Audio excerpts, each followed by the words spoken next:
Okay, Guitar Solo Dojo. I am Jason Moore, and we're going to rock out with some more pentatonic stuff. So, everybody knows lots of pentatonic licks, probably.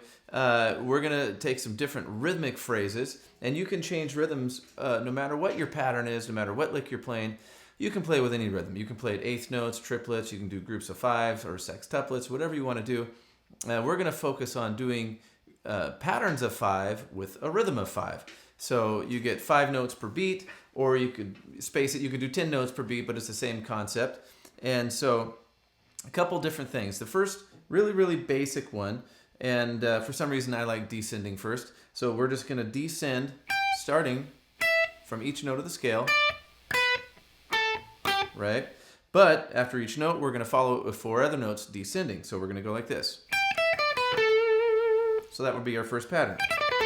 And our second pattern is just going to start from the second to last note and go down 5 notes again. And we continue that on. And we just go back up, of course. And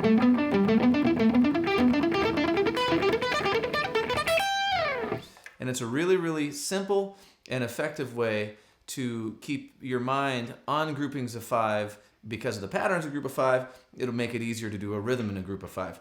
And of course, like I said, that doesn't mean you can't take any pattern and turn it into a grouping of 5. This is a really good segue into it. You can also take this pattern and turn it into 16th notes. So if I were to tap my foot,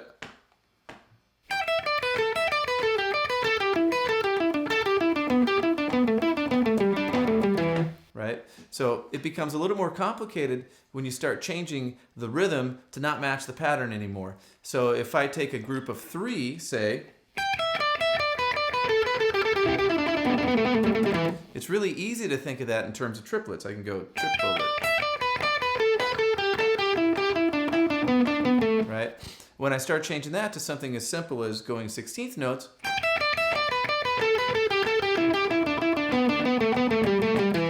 then all of a sudden, your brain has to do a little bit more work, but it adds a lot more mystery for the listener when they're listening back to it. It's not as obvious what's going on, so it makes it a little bit more interesting.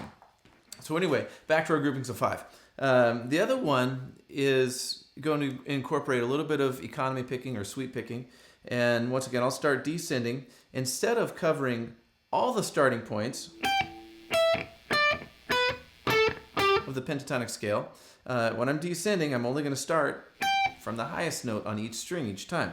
So I'm going to go like this. So there's my first group of 5, just like any other pattern. But I'm going to bypass this note and go right to here. And then start on the high note on the G string. And then on the D string. And that's going to be the end of it. Now how you pick it is going to be the real help here. So we're going to go down, up, down to start. That last downstroke is on the G string, and I'm going to segue that into a little sweep back to the B string to start the next pattern. So it's going to look like this, and I'll just stop on that first note of the second pattern. And the idea behind that economy pick or the sweep pick is to make sure it's not 2 separate downstrokes. Even though that's the same direction, you want to use one motion so you're not wasting it. That's why it's economical, right? So we're going to go like this. And now I'll continue on. I'm going to connect all the patterns like that. So I get the first one.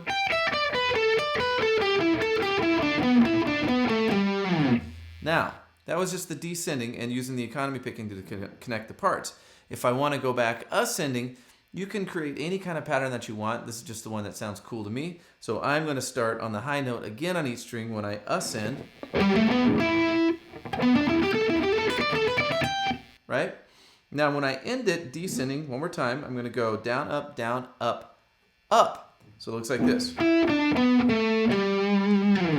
Now if I want to make that a seamless transition between the descending and the ascending, that's why I'm going to do those 2 ups at the end. Because that sets me up to do a downstroke to start the ascend.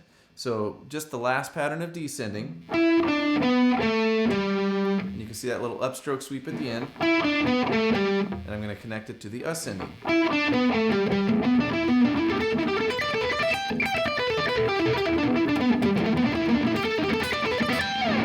And that's the idea behind those patterns. So have fun with some 5s. You can take any pattern. We'll discuss it more and we'll turn them into 5s though.